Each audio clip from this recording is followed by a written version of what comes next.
Presenta Conversando con Luis Franco, Helipower, Centro de Servicio Oficial Bell Helicopter Textron, teléfono 54 911 3399 9951, www.helipower.com.ar. El 15 de abril de 1982 se suspende el transporte naval desde el continente a Malvinas. Toda conexión se realizaría desde ese momento por vía aérea. El abastecimiento y el transporte de tropas a la pista de la base aérea militar Malvinas se haría por lo general desde Río Gallegos y Comodoro Rivadavia, con alternativas desde San Julián, Puerto Deseado y Río Grande, con aviones C-130 Hércules, Fokker F-28 y F-27 pertenecientes al Grupo 1 de transporte aéreo, dos Boeing 737 de Aerolíneas Argentinas y un birreactor de Austral Líneas Aéreas BAC 111. La operación del BAC, luego de dos vuelos, se evidenció prácticamente imposible. El denominado puente aéreo finalizó el 29 de abril. Entre la zona interior al norte de la Patagonia y el Teatro de Operaciones del Atlántico Sur, se volaron 3.509 horas. Se transportaron 20.233 pasajeros y 6.367 toneladas de carga.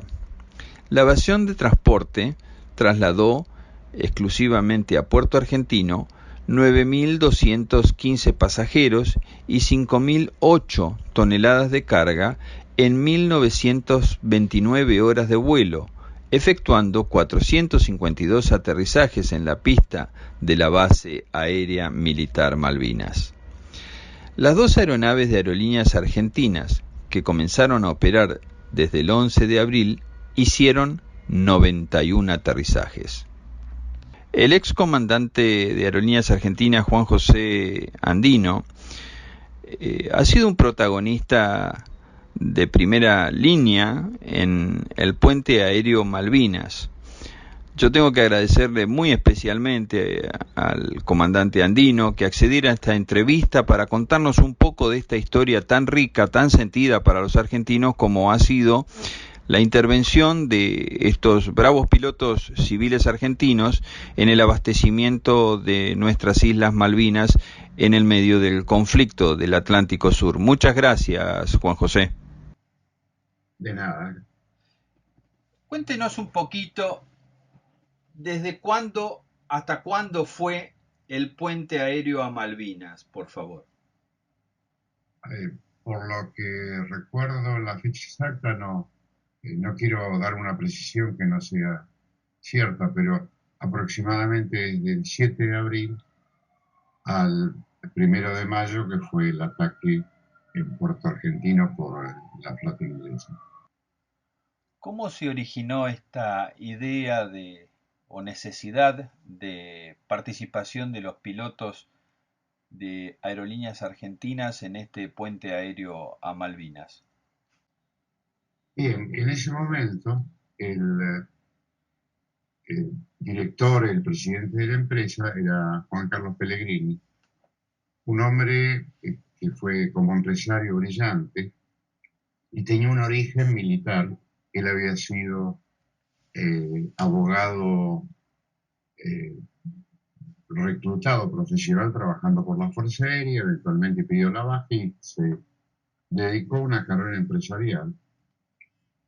Fue director de Austral, pasó por Aerolíneas muchos años, la puso en un lugar de privilegio y le tocó estar en el momento de la guerra, por una razón natural, digamos, por formación, él sentía mucho la gesta esta como algo que era propio de todos los argentinos y se comunicó con la línea 137 a la que yo pertenecía, y nuestro jefe de línea era un hombre también de formación militar como el asistente, uno de la Marina y otro de la Fuerza Aérea, Martín Krieger y Miguel Giroux.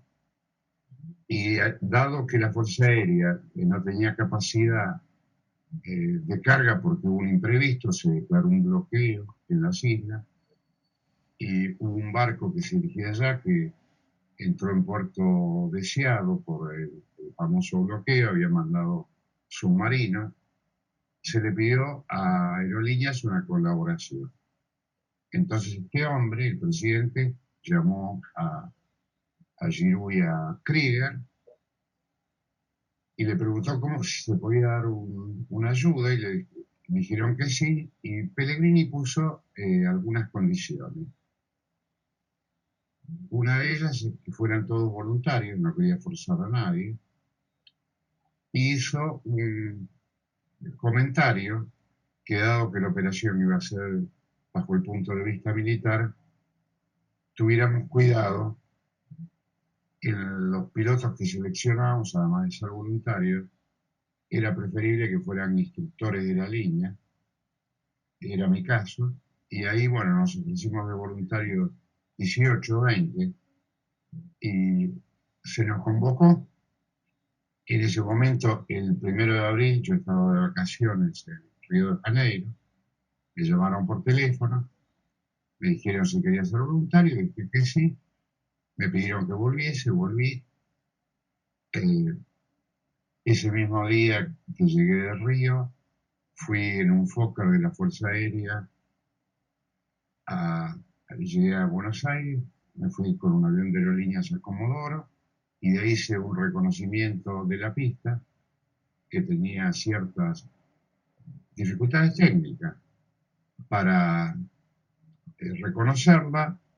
Me acuerdo mucho porque estuvimos hablando de folclore y el capitán de la aeronave era un tal Ábalos que pertenecía a la familia Ábalos de los folcloristas.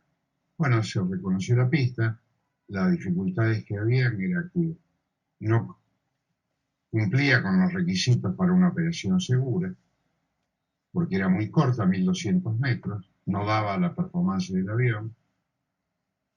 Además, las condiciones eran muy cambiantes, porque cambiaban radicalmente en 2 horas.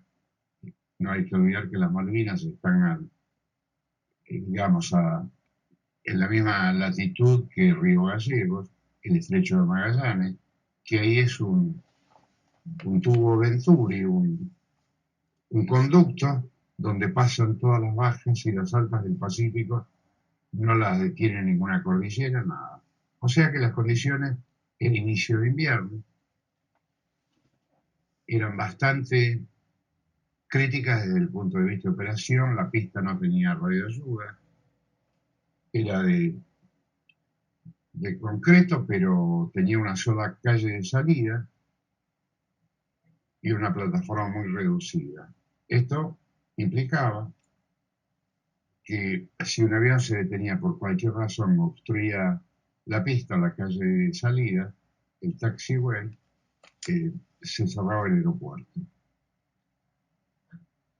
Bueno, se consultó ingeniería de operaciones, teníamos un comandante, le decíamos Jerry, Ricardo Reynoso, Jerry, porque parecía Jerry Lewis, y bueno, que era ingeniero a la vez, y él hizo la data técnica y descubrimos que podíamos operar siempre que tuviéramos reversores. Como usted bien sabe, el reversor no se calcula en la performance de nado. Cuando se establece la data de distancia de aterrizaje, no se calcula el reversor porque si se pierde uno, hay que incrementar la distancia por lo menos en un 30%. Bueno, es lo que elegimos. Además fueron 2 aviones de la flota, que eran los más avanzados en ese momento, usted piensa en el 82, y el gran avance que tenía con respecto a la flota básica era que tenía freno automático. Por supuesto, no tenía los refinamientos que tiene un avión hoy día. El Pibrey había que ponerlo manualmente, los reversores había que ponerlo manualmente, pero lo fantástico de todo esto era que cuando la rueda recibía señal de velocidad, automáticamente empezaba a ejercer el frenado. Nosotros teníamos que armar el ski brake poner reversores, pero ya teníamos freno. Y otra cosa que se hizo fue cambiar el punto de toque, que por doctrina manual era de 300 metros dentro de la pista para evitar un toque previo, y nosotros lo corrimos a 150 metros. Y bueno, fue eso.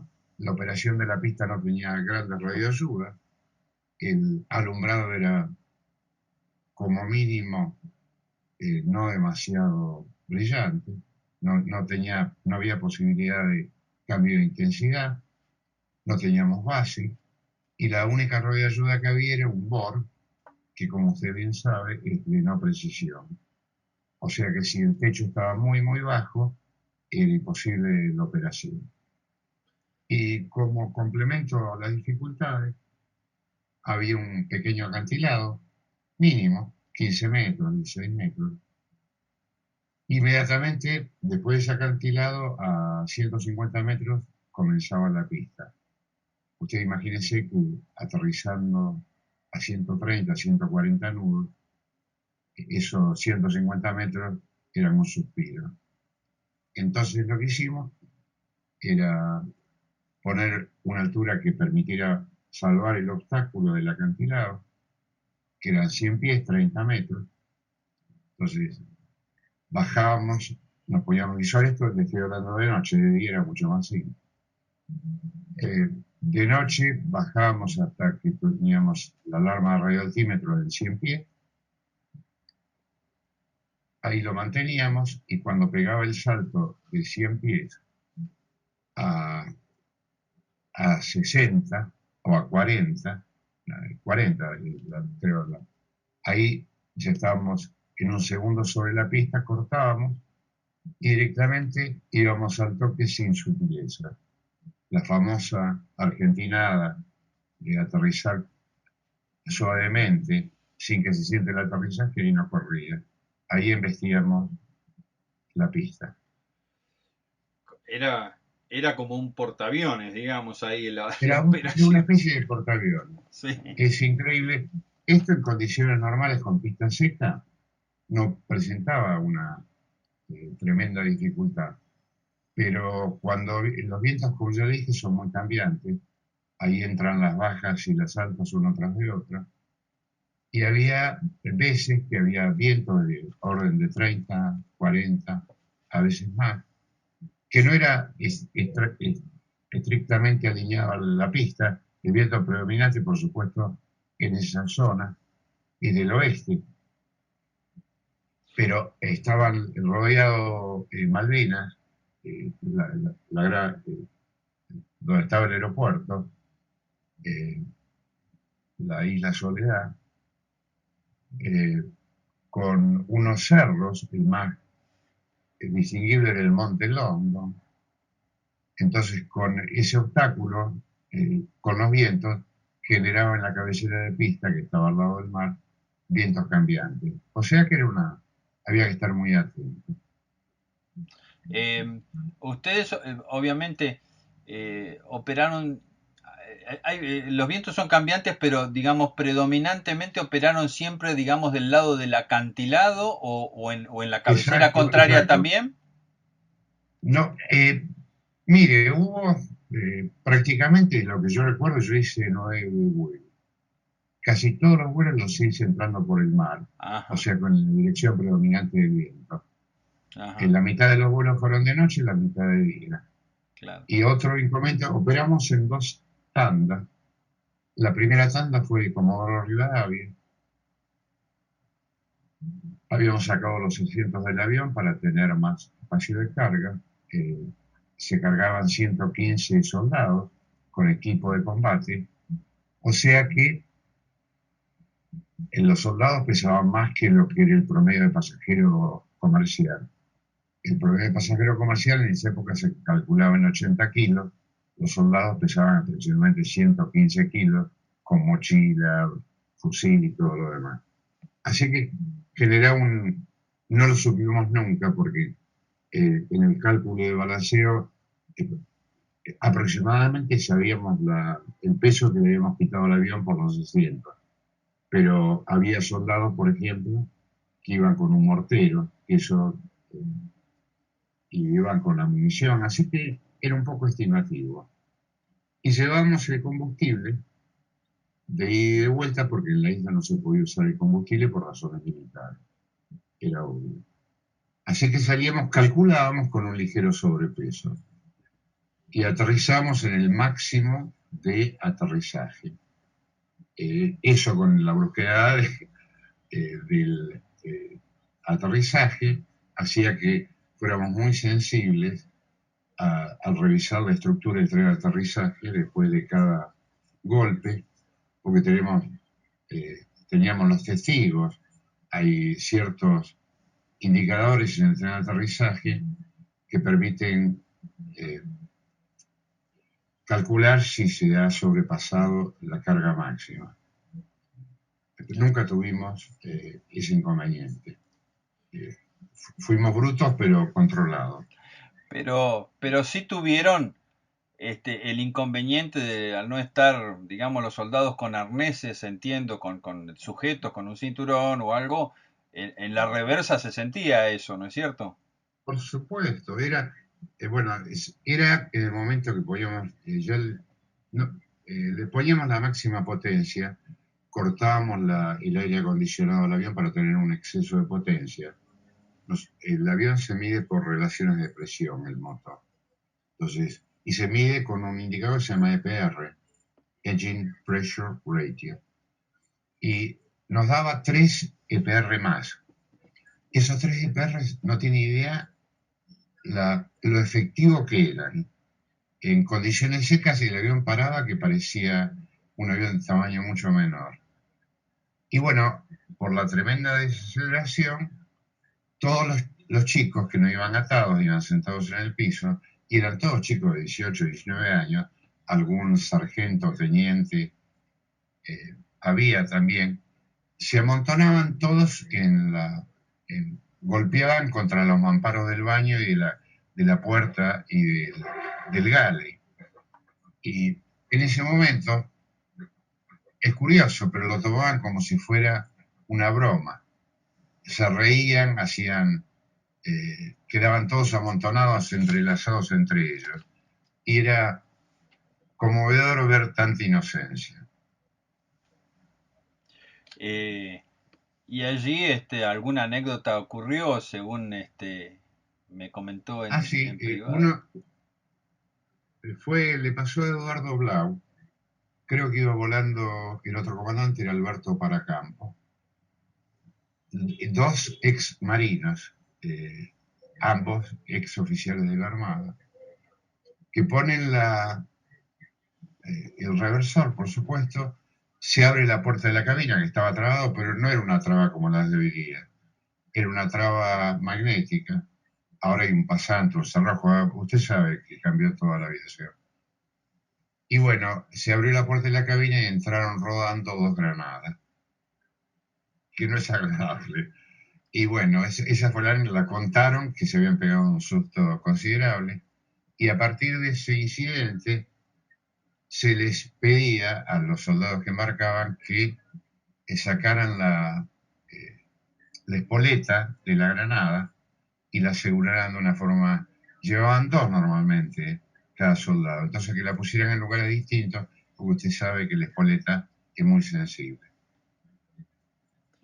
Eh, Allí usted, simplemente a modo de aclaración hacia el probable público no aeronáutico que escuche esta grabación, que ojalá así sea, cuando usted habla de las bajas y de las altas, son los centros de presión que modifican la meteorología sensiblemente.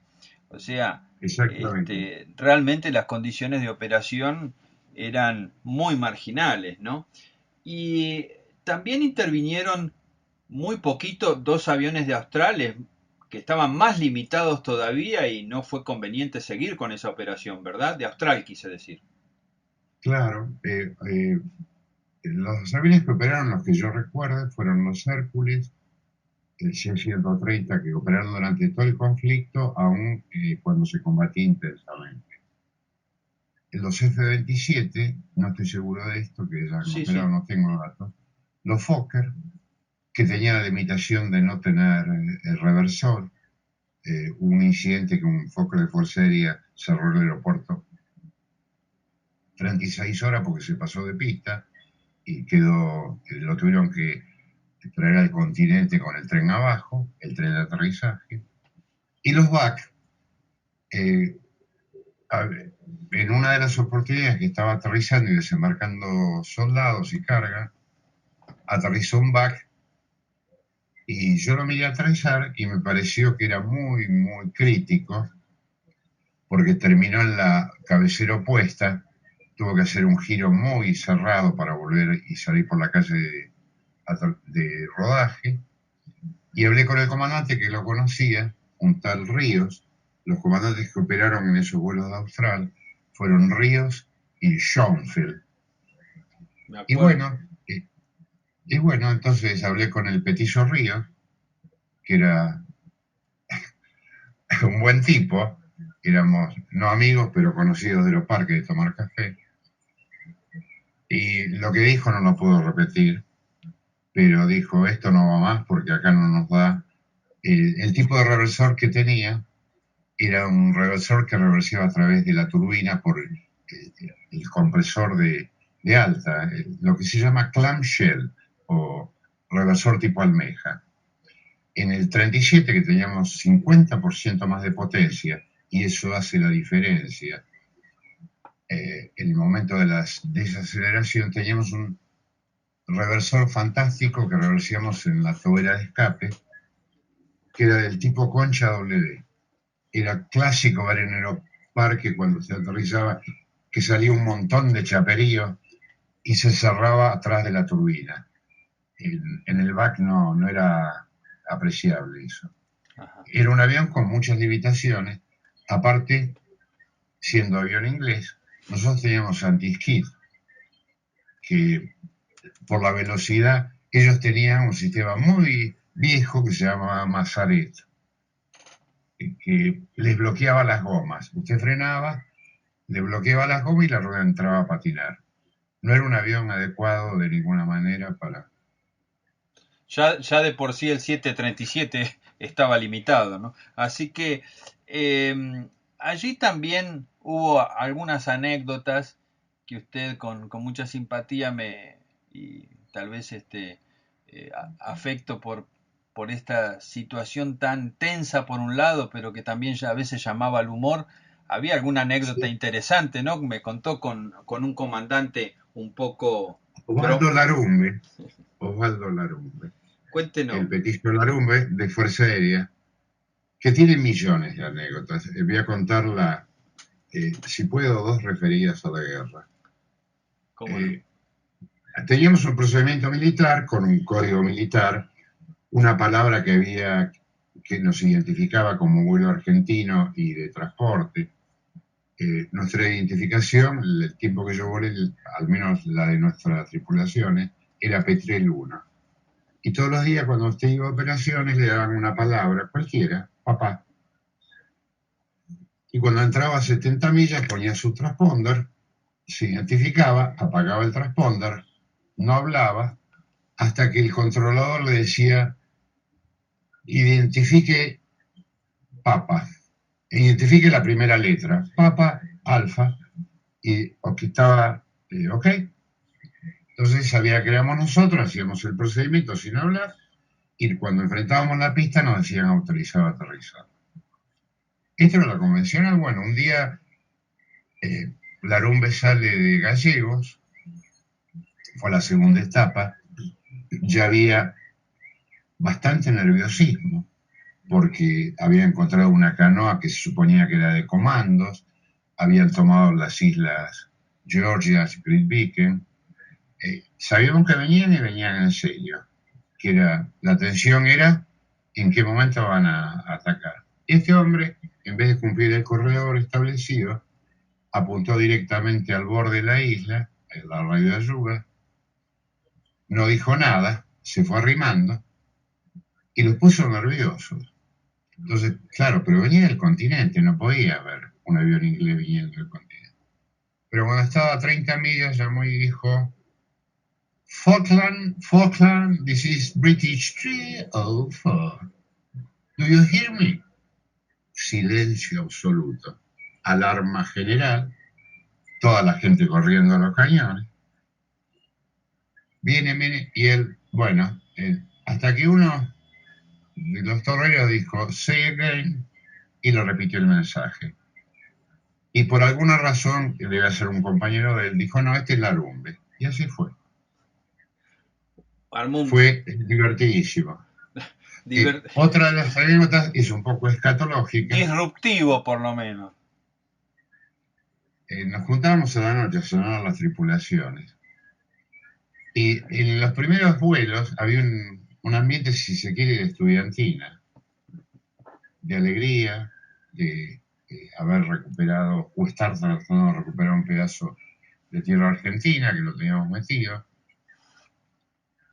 Y había varios que lo tomaron con espíritu turista, entonces bajaban con la camarita y sacaban fotos de cualquier cosa. Y ya en esa época tenían las cámaras el revelado instantáneo, nos mostraban las fotos. Y uno en particular, no voy a dar el nombre porque es amigo, nos mostró toda la noche sacando, ¿qué eran lo que uno puede sacar de turista? Un soldado, la bandera argentina, el momento que se estaba cambiando el nombre del aeropuerto Stanley por el nombre argentino, la bandera argentina, bajaron la bandera inglesa. Bueno, y dejó la cámara arriba de la mesa. Y estábamos todos comiendo, y uno de los comensales le tomó la cámara, fue al baño a hacer lo que tenía que hacer, y le sacó un montón de fotos, sin decirle nada. Y este hombre volvió como héroe de haber visitado las islas, y se la mostró a la familia, con lo que le generó un problema familiar. Bueno, ese tipo de cosas recuerdo. Ajá. También cuando ya, y estamos un poco terminando esta entrevista, pero también hubo momentos de dolor, de angustia. Sí, hubo varios, mucha angustia. Me pasó el último turno que hice antes que empezaran los giros, que debe haber sido por el 29 de abril. Vivíamos, por supuesto, aislados en un hotel en Gallegos, sin luces, todas las rutas bloqueadas, porque estaba la base militar de ahí. Partieron casi todos los aviones de combate de la primera semana de guerra. Había mucho hielo, era depresivo. Nos juntábamos en el hotel y esperábamos, sabíamos que en cualquier momento se empezaba a producir el ataque. Y llegué a Buenos Aires, como pasajero había venido, bajé en Plaza Italia, pasé por Plaza Italia de Aeroparque, y el contraste, el shock que tuve fue ver gente, era el Mundial, yo no estaba para seguir un Mundial, y ver la gente festejando un triunfo de fútbol me dio la impresión de que no tenían conciencia de lo que venía. Y me hizo sentir muy mal.